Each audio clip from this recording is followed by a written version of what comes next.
Yeah. You gotta be firm in this time, son. You gotta be strong in this time, son. I'm a survivor. Welcome to this special edition of Ride Along, guys, as we give you guys the latest information that just came into our news desk here, Ride Along desk from St. Vincent and the Grenadines, and to help us understand all that's happening and to get rid of some of the myths that we've been seeing and hearing in social media. We have a veteran colleague here, Mr. Lennox Lampkin. He has been very instrumental on the ground in St. Vincent, providing credible information to people in St. Vincent and the Grenadines, as well as around the world. So this is important information. This would only be for about half an hour, guys. It's not going to be long, because we just want to make sure that people have all the credible, correct information so they could have an understanding as to what's happening. So as you come in, go ahead and share the program right now. This will not be long. Again, we're only going to be here for like about half an hour the most, so we could update everyone. So if you just came in, guys, go ahead and share the program right now. And I see everyone that's doing it. Let me go ahead and do it on my page as well. We'd like to say good evening to the folks that's watching us from St. Vincent and the Grenadines. And for the field, we have family as far as London. The folks in Canada as well have been tuning in. We have some folks in Dominica, Grenada, St. Vincent and the Grenadines watching us as well, which is good.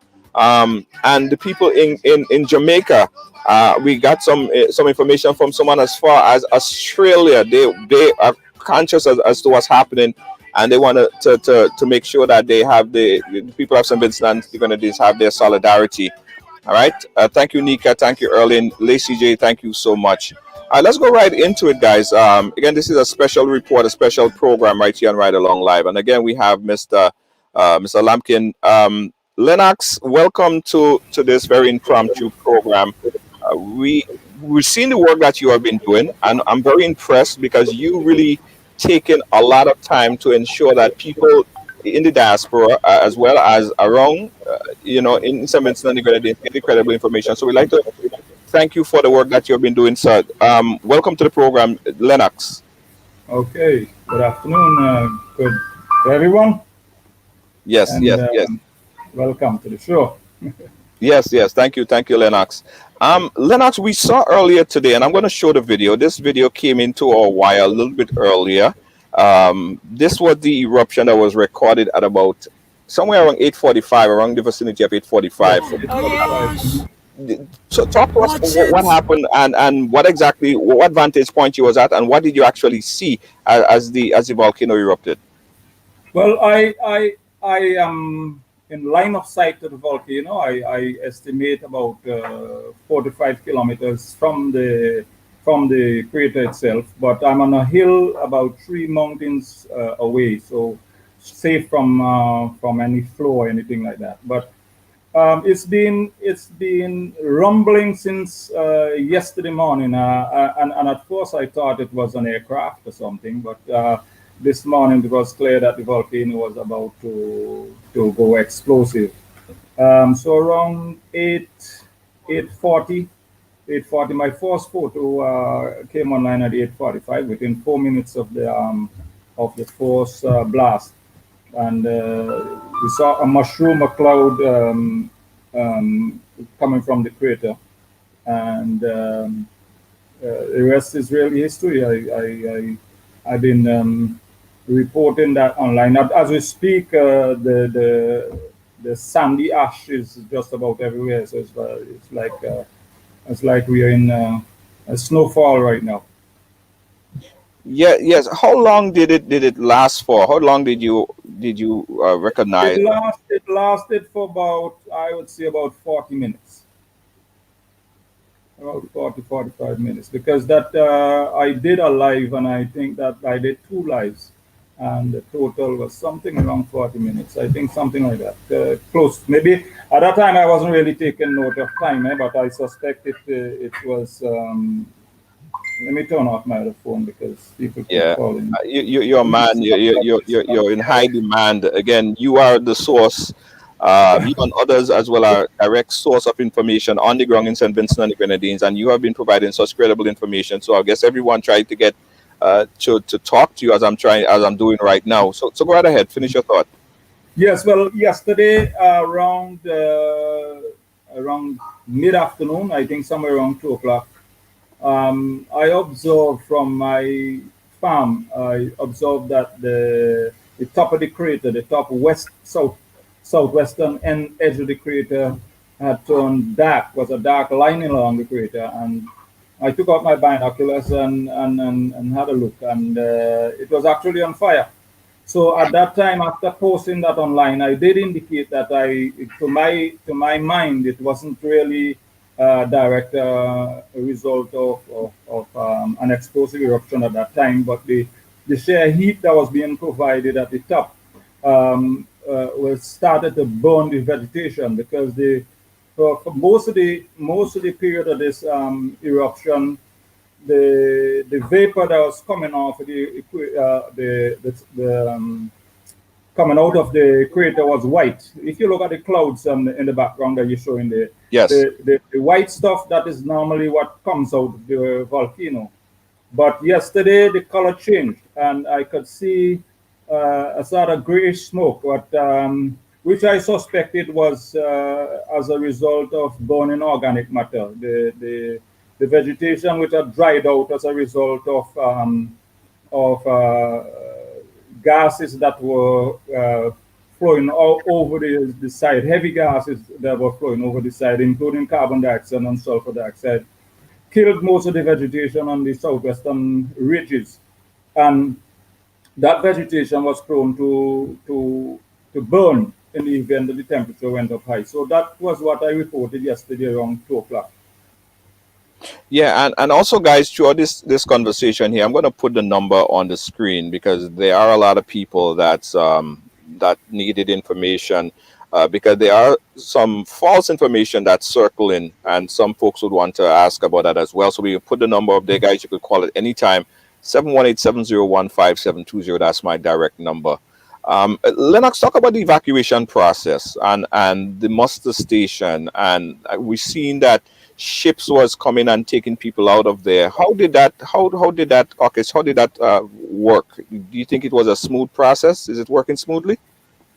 Well, under the circumstances, perhaps. I think I saw the first boats they moving into the North Leeward area around sunset yesterday afternoon. So I think they came pretty fast, because these boats are not fast anyway. So they were on their way from Kingston.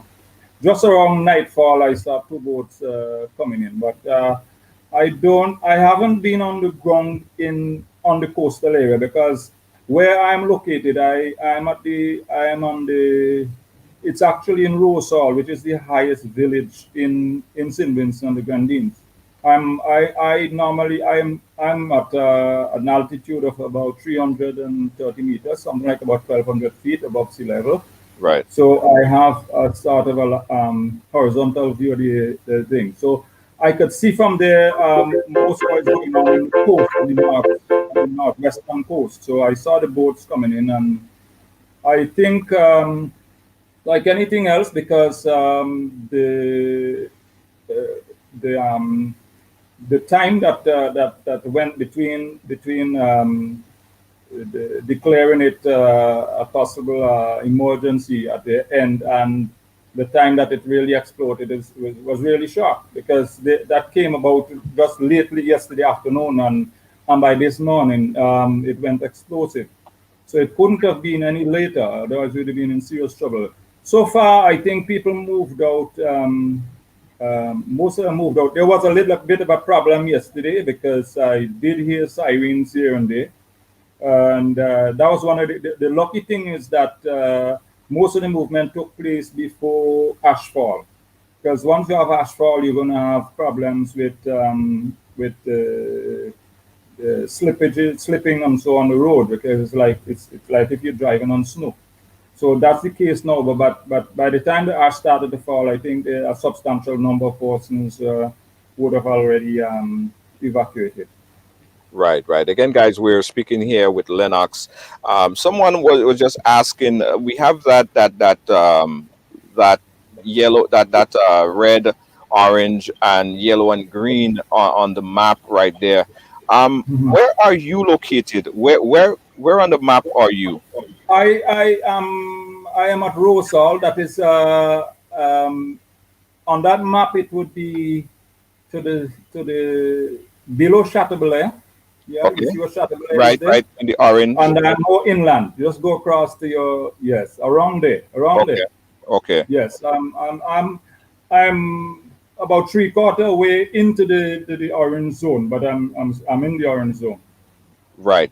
And as a result of the eruption earlier, did you see any debris or what is it there like? Are you seeing ash, a high amount of ash in that particular area as well? Where I am here, ash is everywhere right now. The ashfall started possibly. Let me see what's now. It's now 2 p.m. About 2 hours ago, we had serious ashfall here already. So all vehicles are covered in ash, and the roads are in ash right now. The leaves are covered with ash. But as far as I have read, I wasn't here in the 1979 eruption, but we expect that it's going to get much worse. That this is just the first initial phase. Or is that what you're hearing on the ground? Because Yes, well, a lot of people are saying that. I spoke to someone this morning who went through the whole process of 79. He said that it was just this one is just the start. It's just an initial blast, and he is expecting some heavy ones in the weekend going into next week. So we are hunkering down and planning for that. Wow. I want to show this video with the audio so folks could really understand the song and the effects of this eruption that was earlier, what 8:40, 8:45 this morning. This was recorded by, I don't know who to give credit for this video because I don't have it, but credit to the photographer, videographer of this particular clip. This is at the point at the moment when it erupted. Gosh, watch it. Okay, thank you. Just shoot my voice so I'll get it. Holy, Okay, it really up. My God. And again, credit to the videographer for that. Also, that ash, right? Folks were saying that it is dangerous, not just the lava. That ash that is coming out is dangerous for people in this surrounding area. What precautions are even you in the Well, orange area if, taking if to protect yourself? if you go, well, if you go out and with it, if you go out now, the ash is still falling out of the air, so you have to have on a mask. Funny enough, well, or perhaps we are lucky that in this COVID period everybody has masks around, so that incidentally helped in a way, So I have masks, but you also have to protect your eyes. So I was encouraging people in advance of the eruption to get snorkeling goggles, something that could close around your eyes, so you could wear glasses under it or something like that.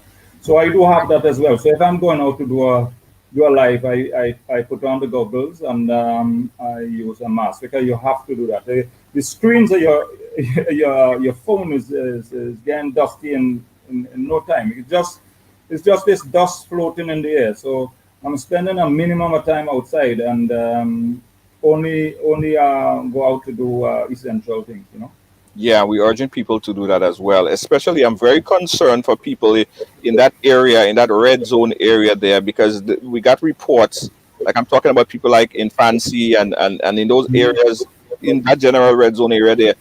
If you have asthma or anything like that, it's Yes, very, yes. very, very dangerous, Mhm. right? What type of compliance do you think that they got from moving people out of these red zone areas?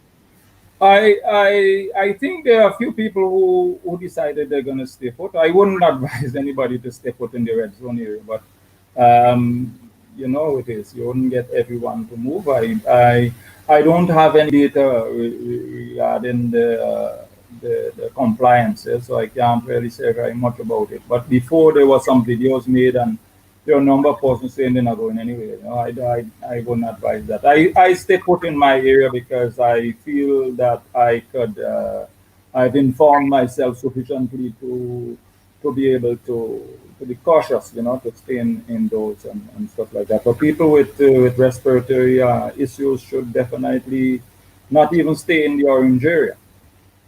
Yeah, yeah.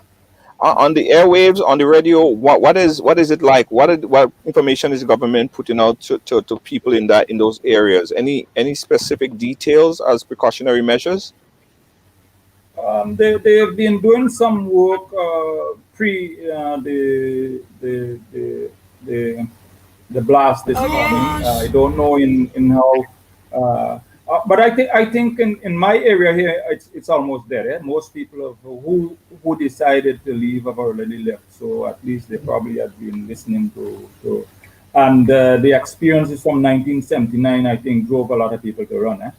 Because somebody was telling me this morning, he said, look, I remember my father decided, like you, he's going to stick around. And when the second and third blast came, they ran like hell. So I said, well, look, I'd play it by ear and I'd stay indoors and we'd see where it sends. Yeah, I wanna ask you about this thing here because it's somehow controversial, right? I don't know if you're hearing this, but I spoke to a number of individuals yesterday in that red zone areas, right? And their reluctance to leave was as a result of somehow being informed that everyone that go into the shelters have to be vaccinated, and it's a mandatory. Once you come in there, you have to be vaccinated. Well, that I think is a major problem. Hmm. That is a major problem because it feels as if it's people are being coerced into vaccinating if they want any assistance with vaccination. I think that is absurd. But that has been one of the messages that been pushed by the authorities, and I think that is sad. So a few persons may have made that decision based on that type of bullying. Is that something that is in? I mean, I heard this through a social media platform, and I couldn't verify the authenticity of that particular content. But is that something that is on mainstream media? Is that something that Yes. It's on widely speaking official about? media. Official media is trying to push people to look. If you want to be, if you want to join in any vaccination, in any evacuation program, you must be vaccinated. I think that is sad, and it has been that is a serious problem. I don't know how many persons stayed because of that, but certainly I think that is that that doesn't augur very well for managing a disaster of this magnitude. And that's I mean, it's not just a problem. I think it's a major problem because it just make people feel more concerned as to why is they What trying is to the agenda? combine these two things in. Yeah. It's been a real. It's been something that was being pushed for longer than just today. That in the last few weeks, I could sense the frustration of the authorities that people were not taking up vaccines as they had anticipated or hoped, and this became a bullying opportunity to tell people, look, if you want to be helped with the evacuation, you better take the vaccine because if you don't, you won't be able to participate in. Well, at least they were saying ships were coming, and if you're not vaccinated, you can't board the ship.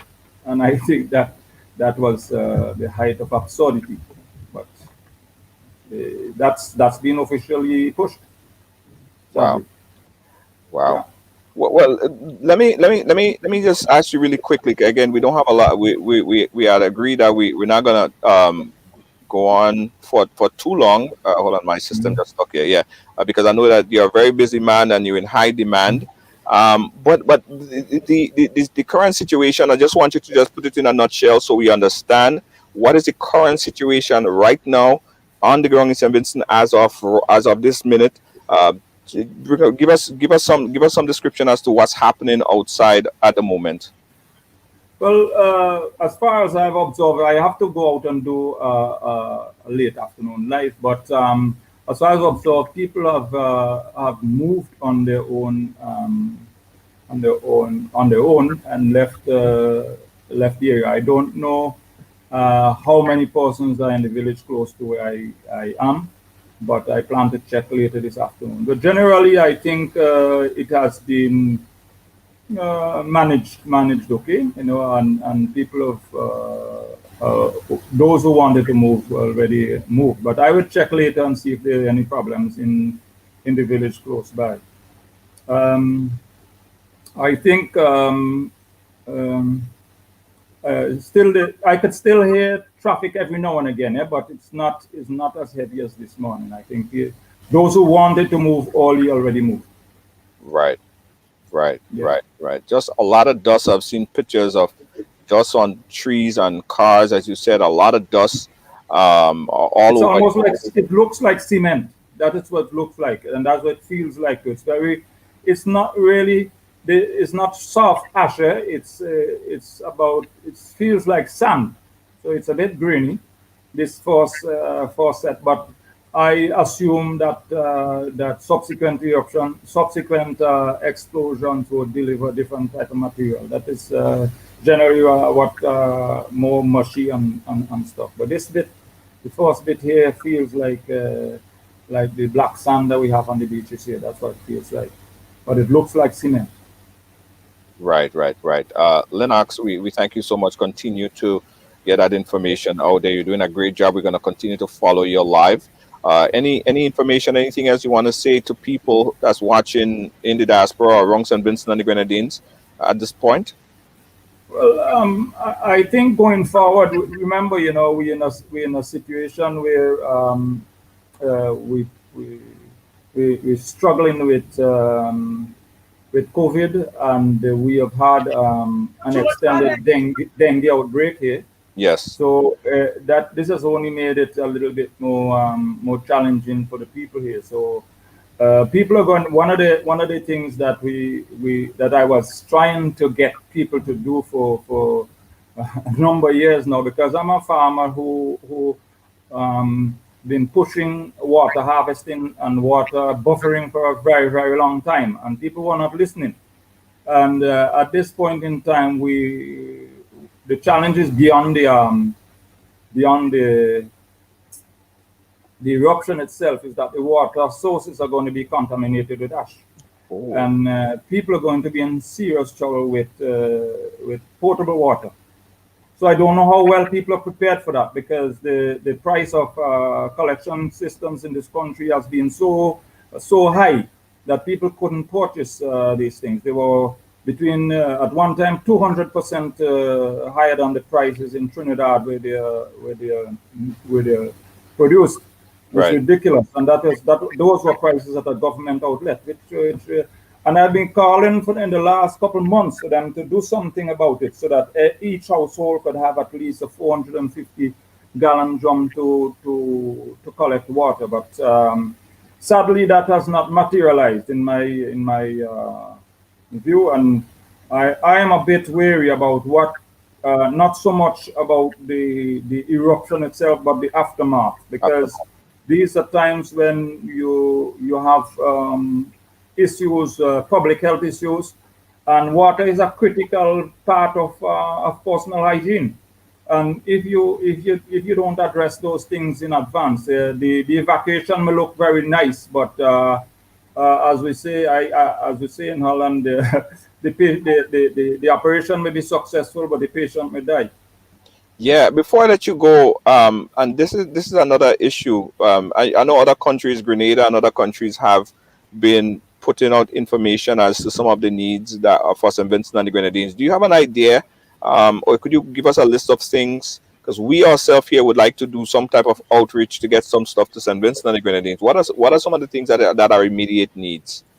I would say, you see, the whole issue of water and water management, water collection, I think people need water systems, and not only because of this, but remember, in about 50 days, we are into the 2021 hurricane season. A lot of people seem not to be thinking of this, but this could be a double whammy for us.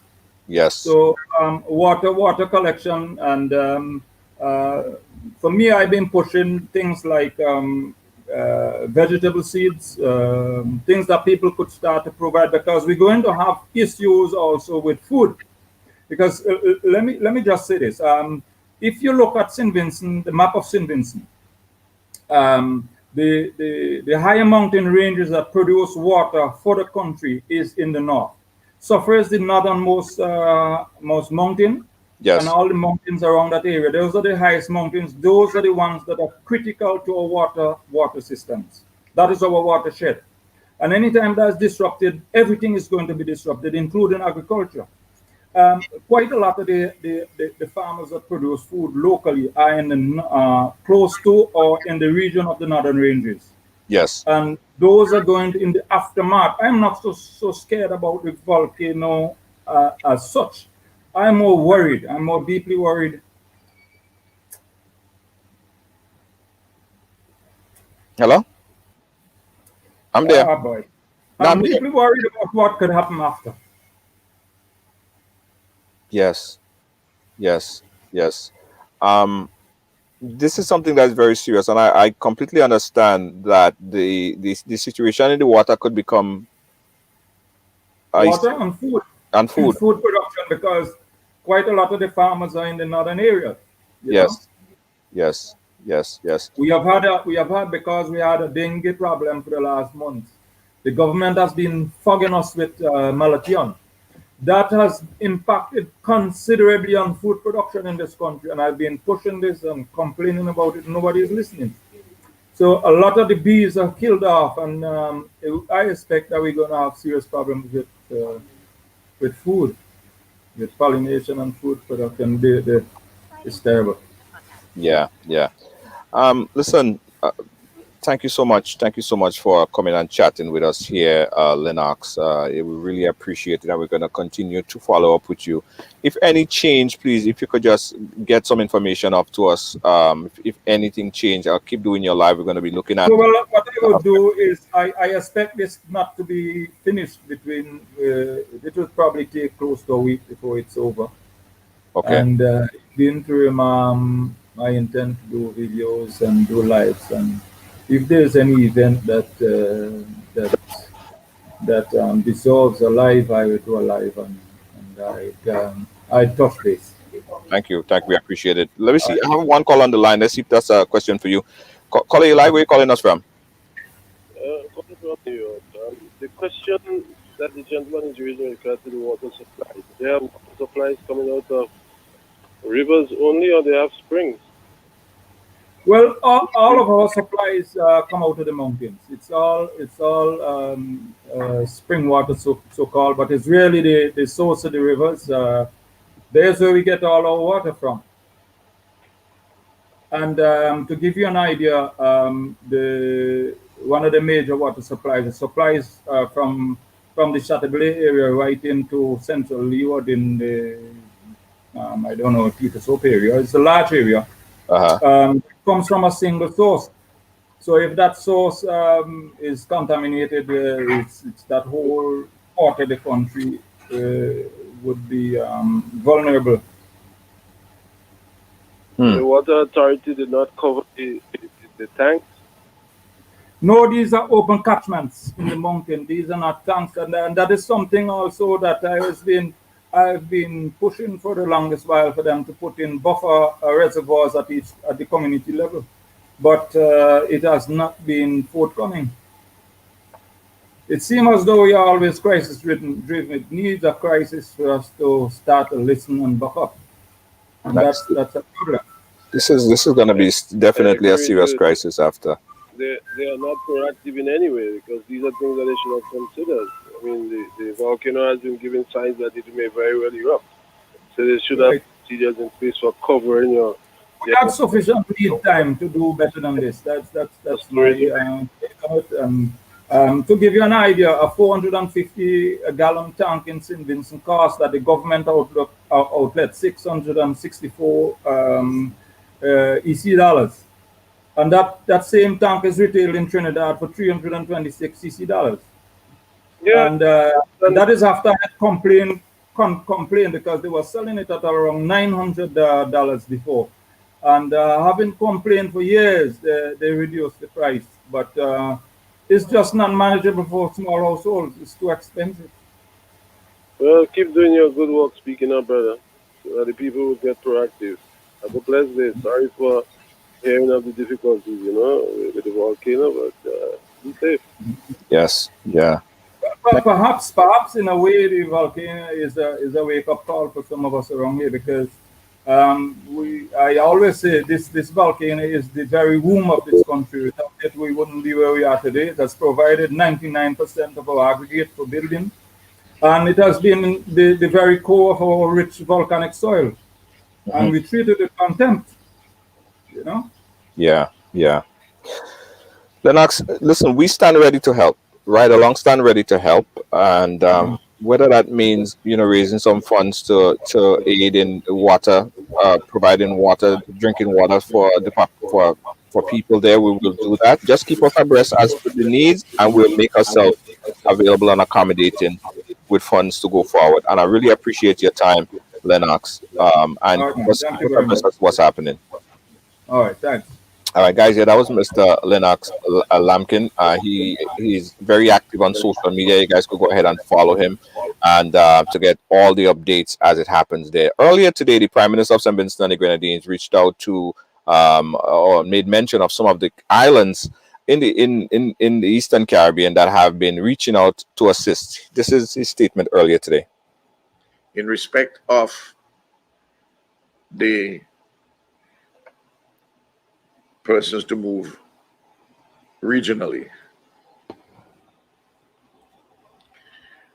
I've been in touch with this morning the Prime Minister of Grenada, the Prime Minister of Antigua, the Prime Minister of Dominica. When I leave here, I have to go and talk to the Prime Minister of St. Lucia. I didn't get him the Prime Minister of St. Kitts Nevis. But in the case of Dominica, Grenada, and Antigua, they would be ready certainly by about Sunday, maybe Monday, to receive persons. They naturally have to, places have been closed up, hotels for instance, or guest houses, and they have to clean them up. They have to put them in a state of readiness. And I want to say this, and every time when I've raised the issue of, well, tell me if I have to send resources to feed, and the immediate answer is, listen, don't worry yourself about that. It is very touching that there are families in Antigua and Grenada and St. Lucia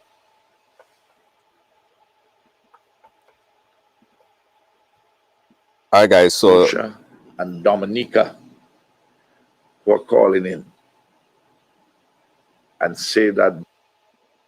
All right. So that was earlier today.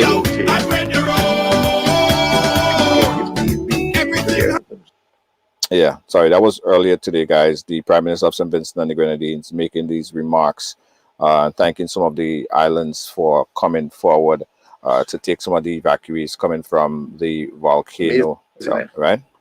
All right. All right, guys. So we're going to continue to monitor what's happening there in St. Vincent and the Grenadines, and we're going to continue to bring personalities here who give us up-to-date information on the volcano and what we all could do to assist going forward. Right? Keep it locked to Right Along Live, and also we're going to come on sporadically.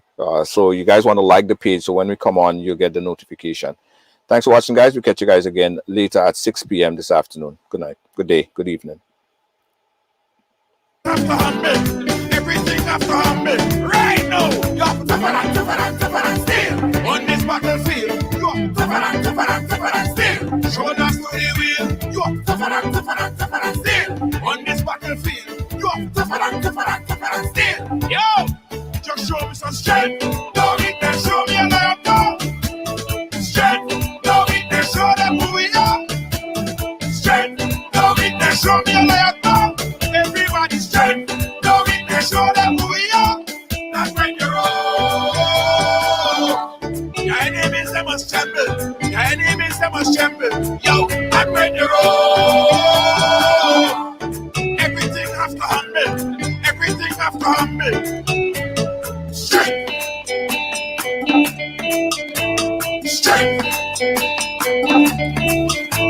Straight. Let's face it, this is not normal times, but life, it must go on. And with all these continued restrictions on get-togethers, you need a streaming company like Ride Along Media Group LLC, one that can stream to all your family members to the comfort of their own homes, both privately or publicly, you decide. One who understands your privacy, one who simply cares. So for that wedding, funeral, public or private event, choose the professional production company with the experience and quality guaranteed. Family can travel? Inquire about our seamless remote participant option. Thinking of streaming your virtual event? We handle it all. From multi-camera video production to streaming, post-production, editing, and more via Zoom, YouTube, Facebook, or any platform required. Call us and speak to our experienced professional team.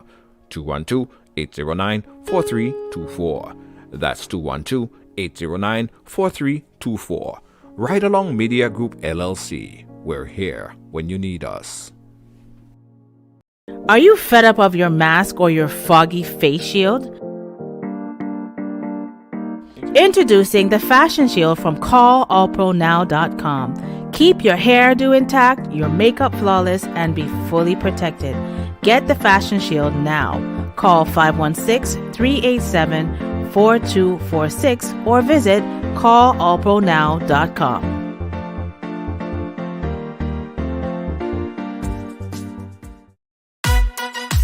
Feeling hungry, grab a snack.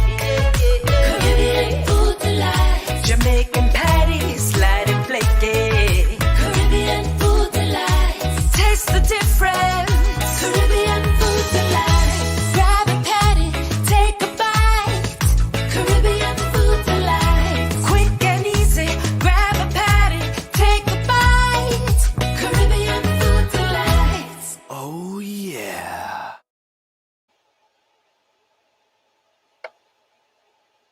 Come on, this is your opportunity to tap into the $7.3 trillion industry in this COVID time. Get interactive, hands-on in the Forex and crypto market. Educate yourself in this financial industry.